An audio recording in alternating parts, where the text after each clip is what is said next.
শেষ ঠিকানা যদি ৩.৫ হাত মাটি হয়, তাহলে কিসের তো ক্ষমতার দাপট?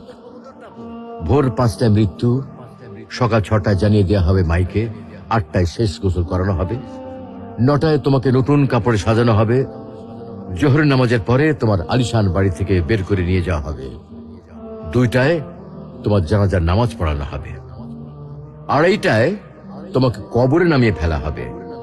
মাটি দেওয়া শেষ হয়ে গেলে কেউ তোমার জন্য দোয়া করবে, আর কেউ চলেও আসবে। এই তো জীবনের শেষ আয়োজন। তো কিসের তো অহংকার, কিসের তো ক্ষমতার দাপট? হ্যাঁ, ক্ষমতা কারো জন্য চিরস্থায়ী নয়। অন্যায় ভাবে কাউকে ঠকালে একদিন ঠিক নিজেকেও ঠকতে হবে, এটাই নিয়ম। হ্যাঁ, এটাই নিয়ম। ভোরের সূর্যোদয়ের আলোতে যে পৃথিবী আলোকিত হয়, সন্ধ্যার সূর্যাস্তে তা আবার হারিয়ে যেত দেখি। অসত্য দিয়ে সত্যকে কখনো ঢেকে রাখা যায় না। প্রকৃতি বড়ই